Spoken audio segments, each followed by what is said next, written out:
Right? Welcome to the Hit Home Podcast. You're here with Nat Lai, city girl turned entrepreneur who transformed a dream into a successful real estate brand, making her first six figures at just 20-something from a house flip. I'm here with my co-host, Layla Anderson, and this is where we come to have raw conversations and build real connections around life, entrepreneurship, personal growth, pop culture, and real estate. We're so happy that you're here and hope that our experiences hit home with you. Get ready for some major realness and some kick-ass connections. And we are alive. And we're back. Hi. Hi, guys. What's up?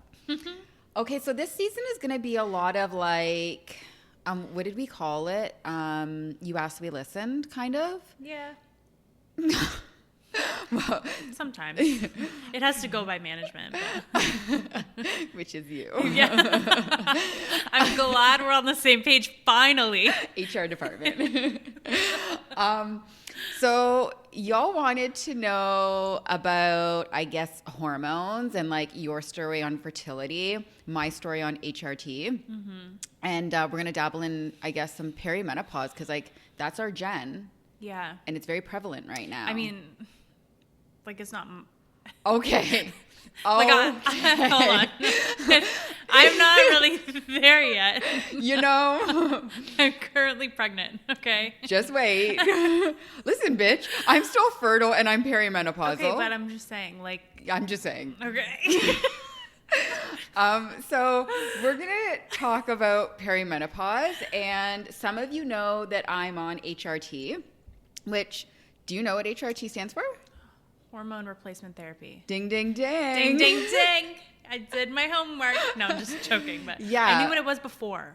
Oh, okay. Look at you. So, however, I'm not going to know a lot about this. That's okay. We're going to talk about a little bit about all of it. Okay. And should we start first, I guess, describing what perimenopause is? Yeah, because I don't really know what it is. So you're going to tell me for the first time too, because I don't know what it is. Let me school you. Okay. Okay, so perimenopause is the transition associated with a profound reproductive and hormonal changes. And there are 4 stages in the menopausal transition. Gosh. Now, we're not going to get in depth about the 4 stages. Okay. I'm already tired. Yeah, I know. I feel like that's all we say on this podcast. I'm fucking tired. Yeah, symptoms, though. There are common symptoms that are associated with perimenopause that a lot of women may not even realize that they're experiencing and that they are related to perimenopause, but they are. Okay. So the biggest ones are mood changes, poor sleep, and digestive issues. But there's a host of other ones that you could be experiencing that you might not think of. So I'll run through that list. Brain fog, fatigue, irregular periods, difficulty concentrating, night sweats, hot flashes, low sex drive, and vaginal dryness. Ew. Why? But like, why? And like, men don't go through any of this. Fucking bullshit. Their thingy just works. And this is just like the first I shouldn't stage. say that because their ED exists, erectile dysfunction exists. So I shouldn't say their thingy just works. They have their own host of issues, I suppose. Whatever. But this is like the first stage. This is the first fucking stage. Sick. And it is becoming earlier and earlier with our generation. Mm-hmm. That's why I rolled my eyes and said what I said earlier, because like my girlfriend is like 37, 38. And she feels like she has been experiencing this for like a while now. And a lot of people in their mid-30s are experiencing it. Mm-hmm. So, but do you think they're just like putting like a label on like maybe an issue that might not actually be that issue? Because there's a lot of things, and we've talked about it before, there's a lot of things that can cause symptoms like that. And you're 100%. So first off, I developed a concussion with my car accident in 2018. And I can tell you that my car accident, the concussion, created all of these for me. For sure, yeah. I also have thyroid disease like yourself. Yeah. And I can say that I've experienced some of these from thyroid disease. Mm-hmm. So there is a lot of overlap. And I think that's why people wouldn't necessarily think that these symptoms are related to perimenopause, because there can be so many things going on. For sure. And I mean, I think it's just like even just like the things that we consume, and like it's all of it. Like everything, anything could be an endocrine disruptor. Totally. So when you learn more about that, like I think because I've heard the term perimenopause so many, and I'm like, am I like, what's going on? Like, you know, and I know a few people that are going through it, but could there be a different underlying like issue that needs to be addressed? Totally. And as we know, and like I've worked with a naturopath for years, a lot of the problems start and end in the gut. Yeah. Oh, for sure. 100%. Which people don't realize. Like they'll have like 100%. one issue, but it's like you have gut issues. And if you dealt with the gut, you'd probably deal with the secondary issue. Yeah. You know, but the primary source is your gut. Yeah. So let's go through a few things here. And then I thought maybe you and I could expand on our experiences, and then kind of like wrap things back to the educational portion. Okay, so perimenopause can start as early as the mid-30s. I feel like it's story time. Grab a blankie. Most women experience it in their 40s, but 1% of women in the U.S. reach menopause at age 40 or younger, which is crazy. Sleep. Women are more likely to sleep less than 7 hours per night than perimenopausal and postmenopausal women. Okay. Do you understand that? No. Perimenopausal women are more likely to sleep less than 7 hours per night than perimenopausal and postmenopausal women.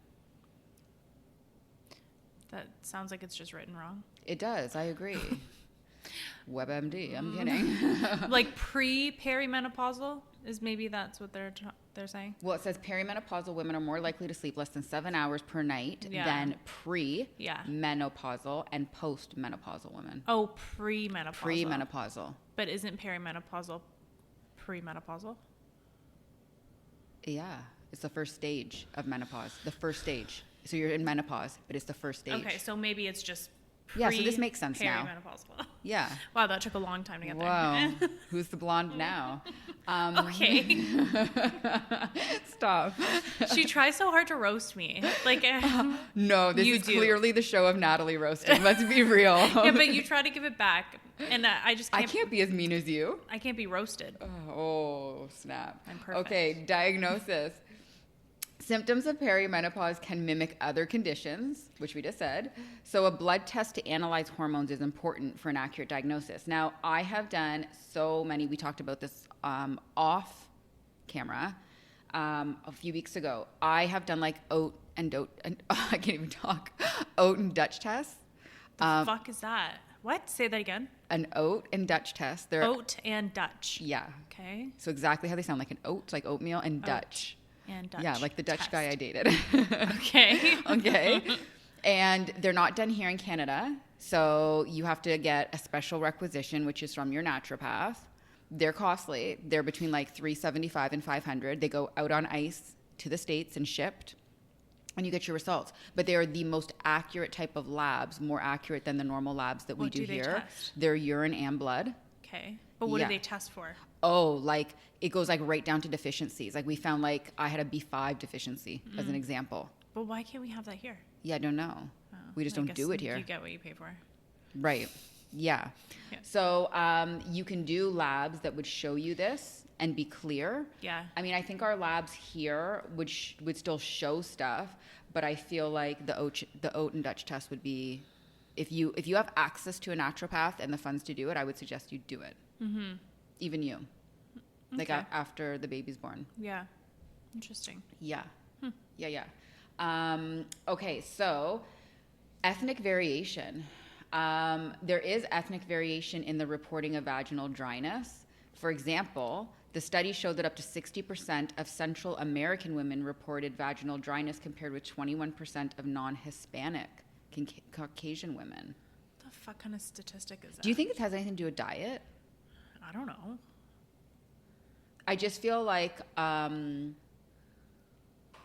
lot of Americans tend to eat processed foods, and I feel like a lot of like even us as Europeans, Like growing up on like whole foods and cooking at home. Yeah, but like they're saying like South American and Latin. Yeah, it's saying non-Hispanic Caucasian women don't have vaginal dryness. You have less. I didn't think I would ever say vaginal dryness on this show. I have no idea what the correlation would be there. No, I'm only thinking maybe diet, but I don't know. Yeah, but like the Latin cultures don't typically have I don't know that much processed. That's my point. Food, yeah. That is my point. Oh. So I'm thinking that for like the American women here, that up to 60% reported vaginal dryness. I bet you it has something to do with their diet. Maybe. I'm feeling like certain cultures probably do better at eating whole foods and eating at home. I think even if we were to try our best to eat the cleanest ever, it would never, ever, ever be the same because our food standards are different here. And we don't have magnesium in the soil. There's so we're like getting so like many factors. So our many food factors. is so different here. Yes. So it could definitely be that. Even if you're not eating processed food. So Yeah. take out all of that. Even if you ate the healthiest, you ate the exact same things I know. as you did there. Like in their But countries. with like obviously our native foods Yeah. and their native foods. I agree. I think you would probably see a big shift in Yeah. in that, yeah. Yeah, I agree. Or like the effects of it. I'm not saying that, Yeah. their potatoes are not going to cause vaginal dryness. Maybe they will. Maybe they won't. Oh my gosh, I can't handle this. Ready to make a move in the GTHA? We'd love to be a part of that journey. Not in our area, but still in Canada? Connect with us and we will point you in the right direction. Okay, so we have statistics about HRT, hormonal replacement therapy. Now, I have done hormone replacement therapy with my naturopath. My family doctor is not for it. How long have you been doing this? HRT? Yeah. Since my concussion. So since it took me a long time to get into a specialist. So I think it was like end of 20. I think I got like my labs back end of 2019. But did you do it because like of the accident? Yeah. And so you saw a naturopath. Yes. And then it uncovered all of these Right. So I was having different things. So I was having all Okay. these symptoms, which my concussion specialist and my OT, occupational therapist, had said that all these symptoms were related to my concussion. I mean, obviously I didn't know anything about concussions. So your concussion fucked up your hormones. Fucked everything up. My concussion, my thyroid disease stemmed from my concussion. Oh, so you didn't have thyroid Nope, problems before? never. Oh. And they're all linked, which That's I've now learned with wild. all the specialists. And then I lost my period with my concussion, which is normal. Okay. And so that kicked me into menopause because my hormones tanked from the concussion, which it's normal. And like I met all these guys in the gym who were going to the same specialist that I was going to. And it's like a 1.5 wait list to get onto this guy, this local guy. But like that's like his thing are concussions. And so like I met all these athletes in the gym training and they were all taking like hormones. And like we would talk about it and I was like, I'm on the list to go see that guy. Yeah. And so it's like it's a thing because guys' hormones tank as well with concussions. Right. But they're put on different hormones than women are. That's so interesting. Yeah. So I haven't had a period since 2018. And I just got my first like period like this year. And it's not even like a real period. And I have to do so much to get a period. Now, it doesn't help that I train and that I dance Yeah. and that I do a lot of like what you would consider like cortisol inflicting things to my body. Yeah. Because although working out is good, working out is In is excess, it can throw things off. correct. Right. Naturally. Right. Yeah. Right. Because you are straining the body and then in a recovery Yeah. process. Well, it's just like someone who's been an athlete for like a woman who's been an athlete for Yep. their entire lives. Their whole experience with like their first period or with development in general is a lot different than someone that totally isn't, right? Yeah. So my first bulk, so a lot of people know I lift weights and I train. My first bulk, meaning that I was in excess of calories to try and put on muscle mass, that came from a point of trying to fix my hormones because everyone was said I was too lean and I was eating too low of calories. So with a coach, we decided to up my calories and up my fat intake. The more fat around your ovaries, you'll usually get a period. And so it did work. In a surplus of calories and eating more fat macros, still keeping my protein high, I was able to get a period. But it's not regular. It's not normal. My period's not normal at all. Like, it either doesn't come or I'll get it like every 14 to 20 days and I'm not ovulating with it. Your cycle is not really a cycle. Yeah, and it's just whenever it's not even like normal blood. Yeah, I have like very little flow. It's like more spotting. Interesting. Yeah, it's very challenging, yet I have symptoms associated with getting one. Okay, so you're still kind of going through... That's just recently since I've been on like more hormones because we've had to play around with my hormones. Yeah. But that's only as of this year. Prior to that, I had like no symptoms getting my period. So like, that's been interesting. And it's funny because like now that I even just get a little bit of spotting, I'm like, I'm good. Like I didn't have a period for how many years? Like this was great. Yeah. Honestly, like, you know, I didn't have to buy tampons or like pregnant, a cup. I've been like, oh my God, it's so nice. Right. I forgot about that. Yeah.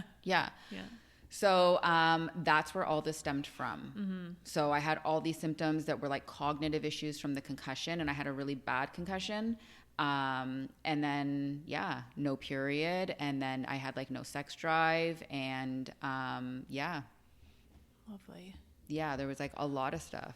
That's crazy. Like, and so then that tanked my thyroid, and then I went hypo. Now I'm hyper this year. And we've like changed all my meds around. So do you take meds for it? I'm like on for your 3 thyroid? different thyroid meds. 3 different ones? Have you had your TSH? Yeah, free T4, free T3. You've had it all tested? Yeah, because they don't do that normally here. Nope. For your T4, they don't. Yep. They'll test your T3, but they don't test your T4. Yep. Every 6 weeks to 3 months. Yeah. Interesting. And so like we tweak things all the time. So I'm on 2 pills from my naturopath and then 1 thyroid med from my family doctor. What do you take? So are you taking levothyroxine? Yep. So I take or Synthroid or whatever. Synthroid. I take desiccated. Okay. And then, do you know what desiccated is? No. Desiccated is natural. It's from a pig. Oh. Okay. So a lot of people are against it. I would rather that. Pig hormone. So would I. Because mine is. But the Western synthetic. world doesn't want Synthroid. Yeah. Well, because it's big pharma. That's right. And, Yeah, and then I take another compounded one that's got a desiccated and it's compounded with other things. From your naturopath. That I pay for from her. So I take 3. Yeah. And so... that's tough, though, because, I mean, that's the thing. So when you're on hormone replacement therapy, so, like, even taking the thyroid medication, your thyroid, like, all of those symptoms are directly related to also having, an underactive thyroid. Correct. Or an overactive thyroid. Correct. That's what I said. So, like... And or concussion. How do you know if that... Yeah, well... But how do you know if that's perimenopause or not? Exactly. Maybe you have a thyroid issue. Yeah. Or maybe it's from like stemming from that, you know? So that's why like getting your full lab panels are so important to be able to distinguish. I mean, like I remember too, this year I missed a period and my doctor's like, well, we have to run like a full panel because she's like, you could be pregnant. You could have like your thyroid is off. It could be your concussion. It could be your hormones. Like it was like a host of things. And I was like, okay, let's just like try and rule something out and try and figure out which one it is. Yeah. I wasn't pregnant. That was not an option, but she still was like, thank you. She was like, but that's still an option though, because the same symptoms could be for pregnancy, which is so crazy. So fucked up. Like it's so hard. It's so confusing. So confusing. Yeah. So to answer your question, all of this came from the accident. Yeah. Which has been super annoying. And so, HRT came from my hormones tanking from the concussion and me not having a period and us trying to figure out how to get me one. Yeah. So my family doctor is against it for a lot of the reasons that we're going to talk about. My naturopath is for it, and a lot of people are for HRT. I remember when I worked in Yorkville in my previous career, and I used to see the VP rub cream on her wrist. The yam cream? Yeah, well, I've turned into that bitch because, Yeah. like, now I Is that what it is? Yeah, just don't read the name out loud because, like, That's fine. I don't want to No. give medical No, advice to obviously anyone. But that's my progesterone cream. Yeah. There's ones that I was... Because I remember we talked Yeah, about this, and I said we've I've only talked ever about this, done the yeah. natural way, right? Yeah. And so, like, this cream I have to rub on every day, Yeah. and in different spots too, right? yeah, so it's like Yeah. a fatty area. So inside of your arm, your Yeah. breast, which I don't like doing my breast, so I don't do my breast. Yeah. The inside, stomach, like your thighs, legs. Yeah. inside your thighs, and you Yeah. rotate it. That's exactly Yeah. right. That was going to be like my next step. Yeah, you before told me. Yeah, because yeah. you had the suppositories, you said. The progesterone, yeah. Yeah. And it was synthetic, and I didn't like Yeah. it. Yeah, I yeah. didn't like the idea of it, Yeah. but yeah. So my DHA is like really low. It just came back. I've had a lot of stress in my life though this year, and so it's tanked from last year. So I'm in the midst of trying to get my DHA up and get on a prescription for that. Yeah. Which will help me sleep because my sleeping is. Are you off. taking a supplement? Well, you can't get that in Canada. This is the problem. So my family doctor won't write it. Naturopaths can't write it. So I'm trying to get in with a doctor who can write it. So I do have that appointment set up. Yeah. You can get it in the States, though, over the counter, which is wild to me. Yeah. So if anybody's in the States and wants to send it to me, please let me know and ship it to me. Yeah. Actually, it's not a joke. I have a friend in the States, grab, Sarah. I'll grab some for you on my next Target run or something. I would love that, actually, Yeah. if you could. So that apparently would help with my sleep. And it's Yeah. going to help with like cortisol and my stress. And apparently it would help me, although I build muscle pretty well for a chick, considering, it will help me build more muscle, my naturopath said, by having my DHA I wonder up. if you just took like a prenatal. I don't know. I've taken a prenatal for like years for my Because- think nails and skin. Because there's DHA in that. I know. You can get I wonder ones how with- much. I think it depends. You can get ones with a pretty high amount though. Okay, can't tell me which brand. Okay. Because I wonder if it's different from the one I use. Yeah. I use Because that I feel like maybe that would help. until I can get some. Yeah. Okay. I'm useful. Yeah, you always are. Okay, so according to one study, 45% of women have used or are currently using HRT. And that is with postmenopausal using it more than perimenopausal women. So they're being reactive and not proactive. Correct. Exactly. Effectiveness. Reviews have found that HRT is effective in treating menopausal symptoms, with one review reporting a 75% reduction in hot flashes for women taking HRT. I had a huge issue with hot flashes. Like, night sweats were disgusting. Like, I would wake up and I was fully drenched. And this summer, we put me on a different hormone. And I remember standing outside of the grocery store with my friend Heather, and like my tank top was drenched. Like, Yeah. you should have seen the pit stains in my tank top. And it wasn't that I was hot. Yeah. It's the way that the just- hormones work through yeah. your bodies. And I was Yeah. like, this is not me though. It was the hormone. We had to switch it. It didn't Yeah. agree with me. Yeah. So if you've ever had a hot flash, it is not pleasant. Safety. This is why my family doctor doesn't believe in it. HRT can increase the risk of several health issues, including blood clots. Oral HRT can increase the risk of especially estrogen-progesterone combinations. Transdermal estrogen is like likely to increase the risk of blood clots, which is interesting because I am not on transdermal. I would be on transdermal progesterone. That's topical on the skin. Yeah. I'm on oral estrogen. Oh, well, I'm going to die. Anyways, breast cancer, which my family doctor talked to me about. Right. Prior use of estrogen, progesterone, HRT for at least a decade, though, can increase the risk of breast cancer. So check in with me in a few years. Natalie. Actually, on the 19th of this month, I have a mammogram. Ew. It's my second one. I've heard that those are not good for you. Mammograms? Yeah.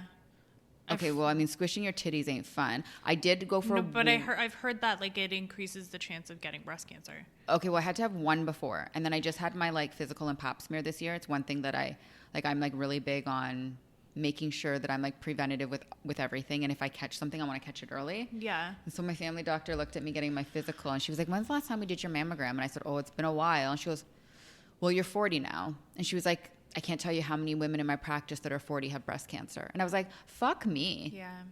So I'm going for one on the 19th of this month. All by myself to the hospital with my titties, just me and my titties. Uterine cancer. Estrogen plus progesterone can increase the risk of vaginal bleeding, which may require endometrial biopsy.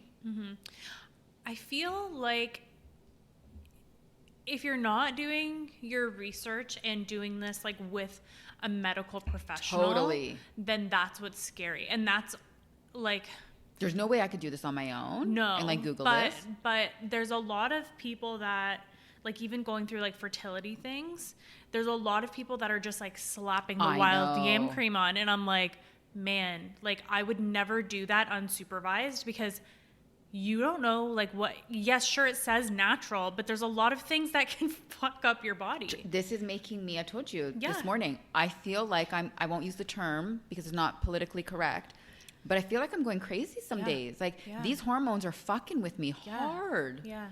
Hard. I know. And I'm on pain medication for my back right now, which like I don't believe in pain medication. And I haven't been on pain medication since I was in the hospital for my accident in 2018. Yeah. But like, I don't have the time to recover. I hate to say this. Yeah. And I need to function. Like I don't get the opportunity to call into work sick Yeah. as a self-employed No. individual. Yeah. So like, I just need to function to be able to get my work done. And so like, I'm on pain meds that are making me cuckoo and I'm on hormones that are making me I know. crazy. Yeah. It's challenging. So yeah, you definitely need someone guiding you. Yeah. Doing don't, this. Don't do that. Don't. Well, Do because that the next alone. one is dementia. Yeah. Okay, which was shocking to me. So estrogen alone or estrogen plus progesterone can increase the risk of dementia for people over 65. So that who have a surplus in estrogen Correct. and progesterone. Correct. Yeah. Stroke, which my doctor talked to me about. But listen, I was on the pill for 23 years and stroke was number one on that. I was fine. Estrogen alone or estrogen plus progesterone can increase the risk of a stroke. Okay. Well, if I start slurring my words, I'll call you. Yeah, that'll be the first thing you do is call me. Then 911. Heart attack. Estrogen or estrogen plus progesterone can increase the risk of a heart attack. Maybe I should be taking like a baby aspirin every day. And the safest time to start HRT is typically between 50 and 60. So I'm fucked. No, I think, well, I mean, again, they say like long term, to be on HRT long term is detrimental. So hopefully But it probably will be on it long term. Although like we've had the talk, my naturopath. Yeah, but and hopefully it just like is able to, like you find something that's able to. Yeah, listen, my naturopath has told me like if I made some lifestyle changes, I'd probably be better. It's just figuring out how I can make those lifestyle changes. So like I need more sleep. I would have to back off of my weights. I'd probably have to put some weight on. You know, like there's like I'd have to reduce a lot of stress in my life. Yeah, like my diet's clean. I live a very healthy lifestyle, but like I have a lot of stress in my life and like I have a lot on my plate. Yeah. But I mean, if you don't have your health, you don't have anything. Oh, I learned that. So I know. yeah, that hit you right in the face. Big time. Yeah. So, I mean, it's just, you have to find a balance that's going to work for you, Yeah, right? totally. Help us spread the love one home at a time. Rate, review, and share this podcast.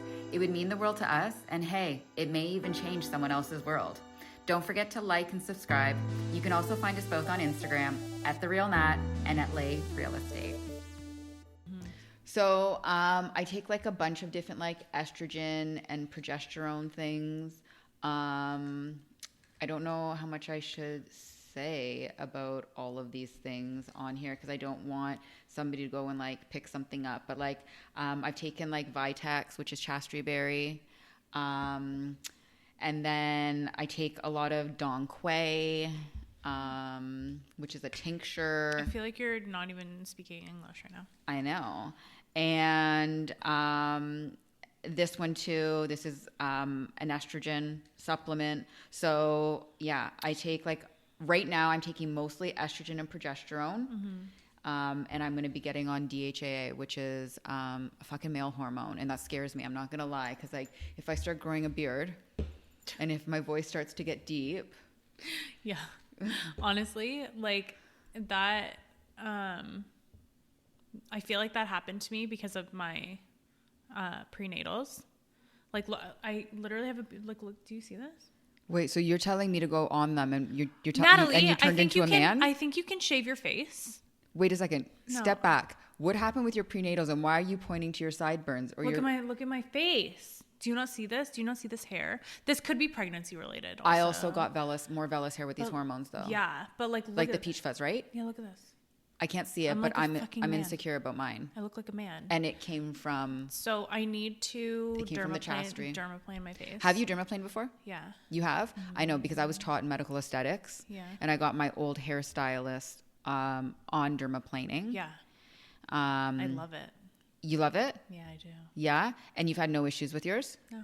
I mean, it's better absorption for your skincare products. I know you're like not huge on skincare, but like it is better absorption. No, it's great. And it's a great exfoliant too. Like that's huge. The whole point, yeah. right? How often do you do it? Not that often. And when it grows in, like is it noticeable? Every few months. No. No? And where did you get your planer? Did you buy it from Sephora? No. Or did you order on like Amazon? On Amazon, yeah. On Amazon? Yeah. Yeah. I use like a oil, like just like I've used a rosehip oil. I've used like a jojoba oil, just something natural that just so it glides nicely. Yeah, of course. I know some people do it dry and I'm like, oh, I know. Can't do that. Yeah.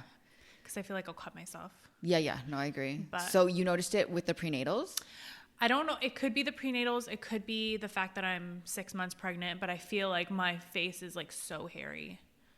I'm going to look at you closer when we're done like recording. Jumanji, like, you know, when Robin Williams comes back and he jumps out of the thing and he has like this massive beard. That's what I feel like. You definitely don't look like that. Look at it. Like I could like pull it. Stop.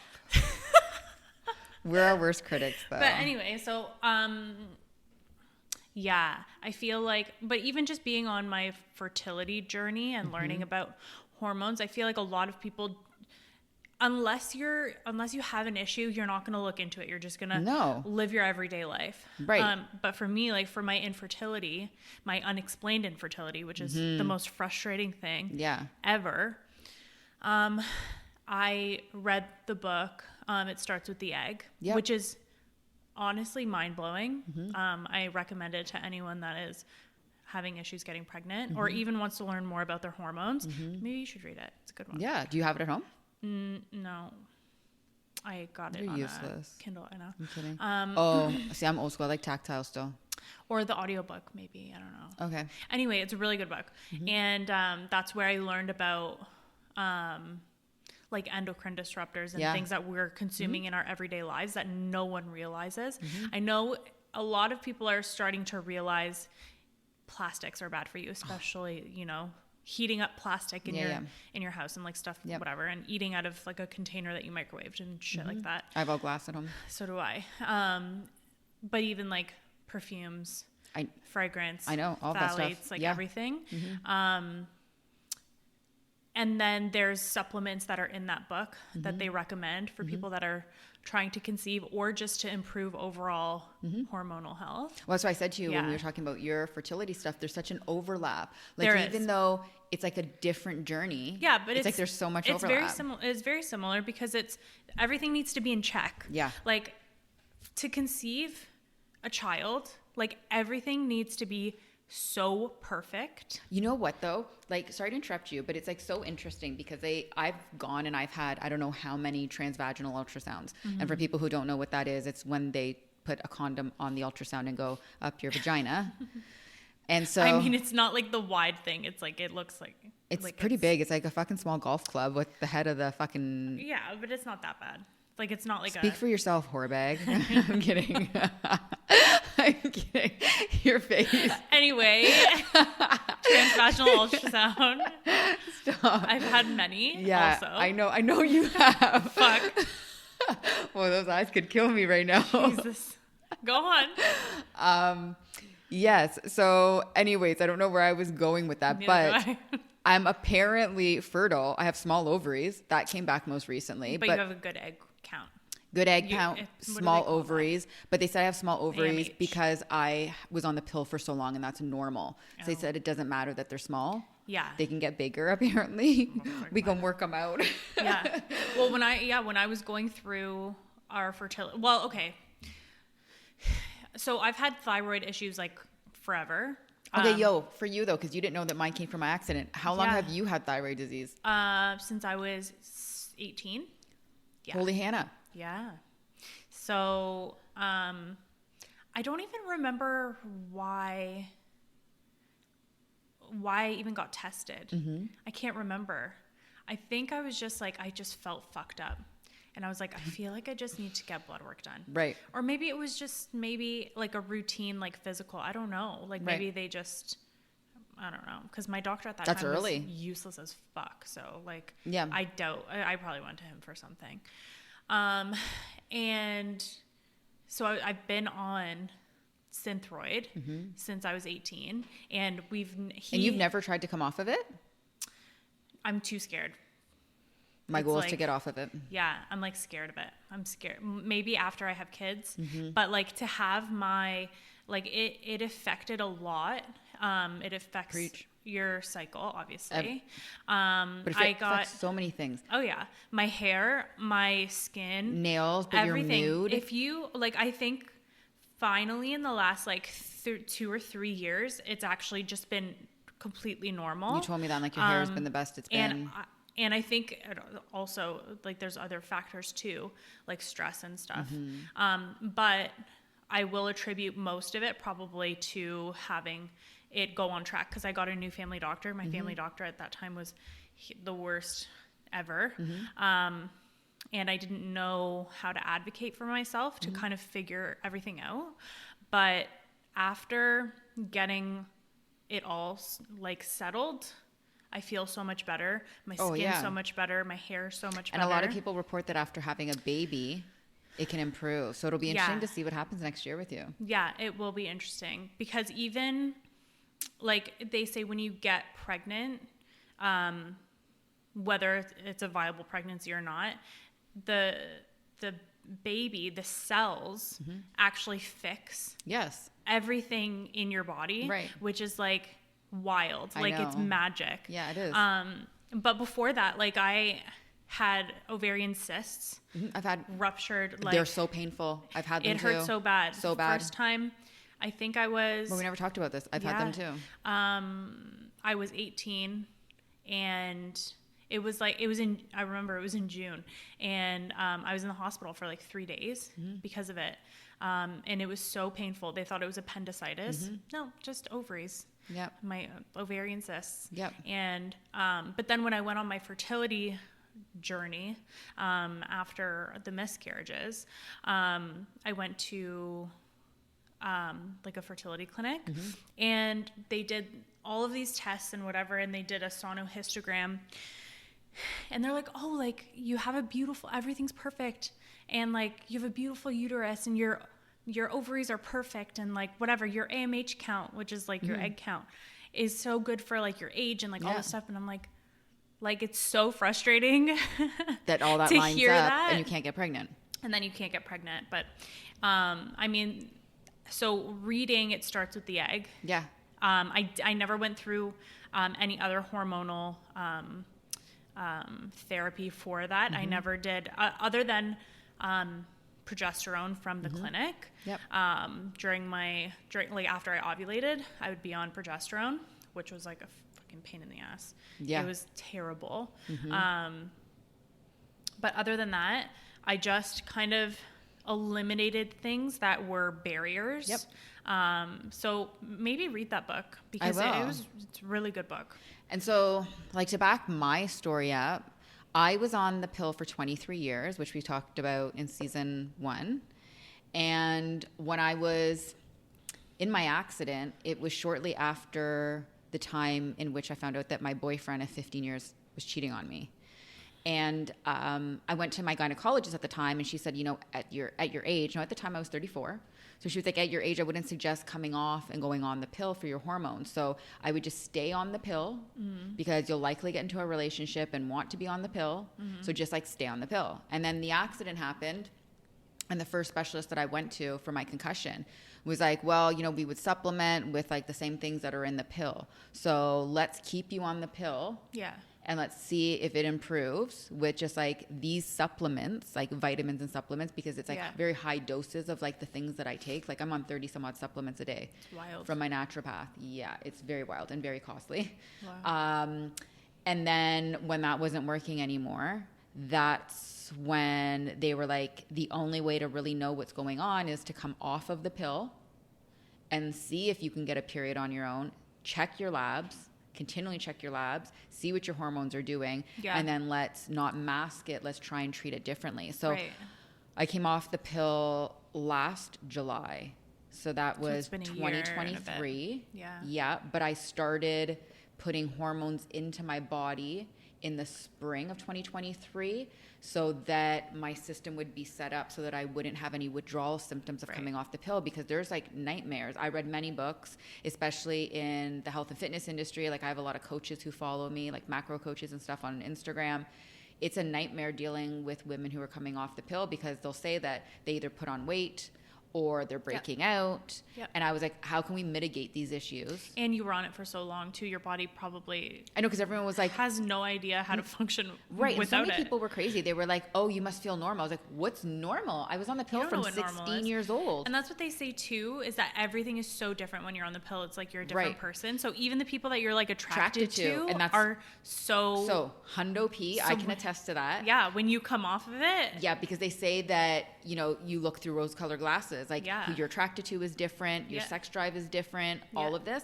So there is somebody that I would not have looked twice at. Yeah. And when I came off the pill, I was like, well, right. I could go on a date with him. But it's even like scientifically, like even like it's true though. Like the smell of someone, like it's like a the pheromones. Yeah, like such an innate like. I don't know. It's wild if you've not read up on this stuff. Yeah, it's fucked. It is so crazy what the pill does to you. Yeah. Like, I was afraid I was going to put on weight. I dropped weight on the scale. I wasn't bloated anymore.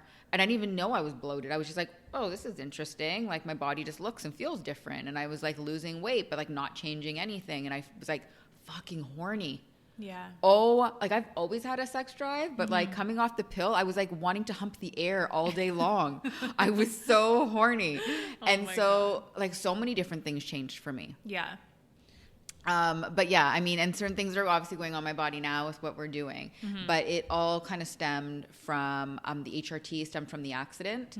And then of course, having to come off the pill, I still needed hormones, not because I was like naturally going into menopause. It's because of what other things were doing to my body that were kicking my hormones out of their natural state. It's so much fun being a woman. So much fun. Yeah. So is there anything you think that we haven't touched on today? We dabbled a little bit in your fertility, although you had already talked about that. We've explained HRT. We've talked about me coming off the pill and my journey. So I guess it's been like a year and a half that I've been on HRT now, I would say. Yeah. And the things that I've tried, whether that's oral stuff, meaning taken by mouth, or topicals, which I'm rubbing into my skin. I also eat high estrogen foods, something I didn't mention. So if you Google high estrogen foods, I've told this to a few people, that can also help with your hormones, whether you're trying to get pregnant or, coming off the pill and things like that. Yeah. The endocrine, though, disruptors are a big thing like you talked about. Oh, yeah. No, artificial sweeteners, artificial fragrances. Yeah, like even clothes. Like, don't wash your clothes with Tide, people. Even what your clothes are made up of. I know. It's fucked. I know. Yeah. So there's a lot of little things like that. It's fascinating, though, once you start getting into it. You could go through a deep, deep rabbit hole. I know. That's like me, though, because I wanted to like learn so much about it myself. Yeah. Right? Like, yeah, it's wild. And I'm like, I don't know how I'll be when the baby comes. I know. I'm going to be like, oh my God. Well, by the time the baby comes, your thyroid might be fixed. I might have a beard from the DHA. I mean, we could be matching. Time will tell. Oh, maybe I'll be knocked up. But listen, like that's no joke too. Like just to wrap this up, I have had a fear since I came off the pill in July of 2023. Well, you've been on it for 23 years. Of course you're going to be and I afraid never to had get a slip pregnant. up. Like I was not one of those people. Like I like Bible took it like all the time. You know, right time, had a reminder in my phone. And so I have been so afraid. And I still think that I'm going to get pregnant by accident.